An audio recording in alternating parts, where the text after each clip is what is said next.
Now we read about the fictitious force और pseudo force. fictitious का मतलब होता है वो चीज़ जो हमें अपेरेंटली नज़र नहीं आ रही लेकिन किसी रिएक्शन की वजह से फोर्स वो पैदा हो रही है. डेफिनेशन इसकी क्या है कि आम जो आपके पास न्यूटनियन फोर्स है वो आप F is equal to M A कहते हो. लेकिन उसी एक्शन जैसे आपने ये भी पढ़ा हुआ है ना कि एक्शन का एक रिएक्शन होता है, तो रिएक्शन में वही जो फोर्स है वो इक्वल इन मैग्नीट्यूड होती है बट अपोजिट इन डायरेक्शन होती है. तो इसी तरह फिक्टिशियस फोर्स क्या चीज़ होगी, is equal and opposite to the product of mass of the body and acceleration of non inertial frame. आपको पता है एक्सलेरेशन तो नॉन इनर्शियल फ्रेम में ही होता है. तो आपके पास यानी जो एम ए है, एम ए उसी के equal but opposite in direction जो है वो फोर्स जो पैदा होती है इस फोर्स की वजह से रिएक्शन में, that is called the fictitious force. अब अगर आपके पास ए नॉट जो है वो एक्सलेरेशन है नॉन इनर्शियल फ्रेम का. नॉन इनर्शियल फ्रेम ऐसा फ्रेम होता है जिसमें एक्सलेरेशन पैदा हो रहा हो और फोर्स लग रही हो. एम जो है वो मास ऑफ द बॉडी है, तो फिक्टिशियस फोर्स को हम एफ नॉट से रिप्रेजेंट करते हैं और that is equal to M A naught. और नेगेटिव साइन क्या है कि ये आर्म फोर्स के अपोजिट इन डायरेक्शन है. अब इनर्शियल अगर आपके पास है एक frame of reference observation, if a body of mass m is moving with an acceleration a i, अगर एक बॉडी मास है और वो एक्सलेरेशन ए आई से मूव कर रहा है और एक ऑब्जर्वर है जो इनर्शियल फ्रेम ऑफ रेफरेंस में है, तो force acting on the body F, आपके पास एफ किसकी इक्वल हो जाएगी, एम ए आई रिप्रेजेंट कर रहा है इनर्शियल फ्रेम ऑफ रेफरेंस.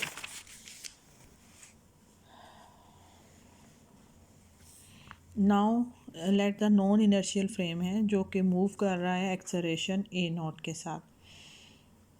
यानी नॉन इनर्शियल का जो एक्सेलरेशन है वो ए नॉट है. किसके लिहाज से ए नॉट है, relative to the inertial frame, यानी इनर्शियल फ्रेम के लिहाज से एक्सेलरेशन नॉन इनर्शियल का ए नॉट है. अब आपके पास total acceleration of the same body be a as measured in the non inertial frame of acceleration, यानी आपके पास टोटल इनर्शियल एक्सेलरेशन क्या होगा, उस बॉडी का एक्सेलरेशन जो कि ए से रिप्रेजेंट कर रहे हैं प्लस उसका acceleration in non inertial frame of reference. इन दोनों को हम जमा करेंगे तो that will be called the acceleration of the inertial frame of reference. यानी ए आई किसके इक्वल होगा, a that is the acceleration of the body plus a naught that is the acceleration of the non inertial frame that is moving with a not.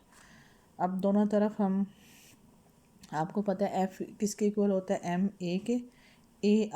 ए आई की जगह हम क्या लिख देंगे, ए plus a naught.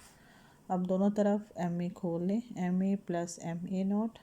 अब आपके पास क्या आ गया, एम ए नॉट इधर आ जाएगा, F plus minus M A naught is equal to M A is the net force. तो आपके पास ये आपने शुरू में ही कहा था that is equal to F not.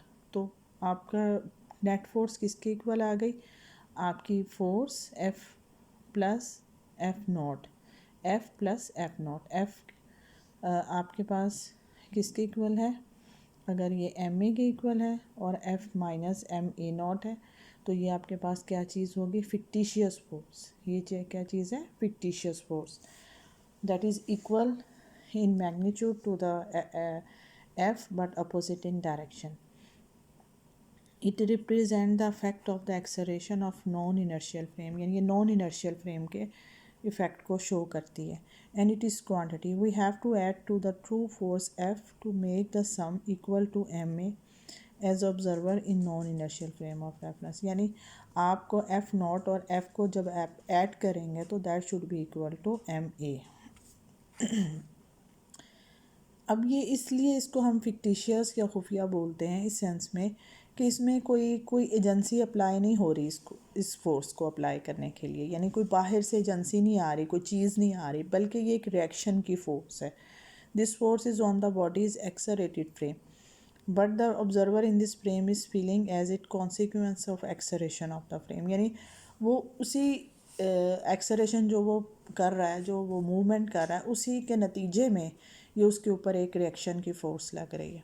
बाहर से कोई फोर्स नहीं आ रही, बल्कि उसके अंदर का जो एक्सरेशन है, जो फोर्स लग रही है, उसी का एक रिएक्शन आ रहा है।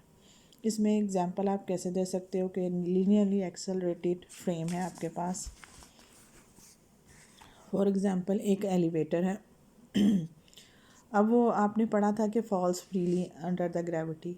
आपको अगर 6th चैप्टर याद हो अपना, फर्स्ट ईयर में एक चैप्टर पढ़ा था कि एलिवेटर है, लिफ्ट है जो कि फ्रीली फॉलिंग, नीचे गिर रही है।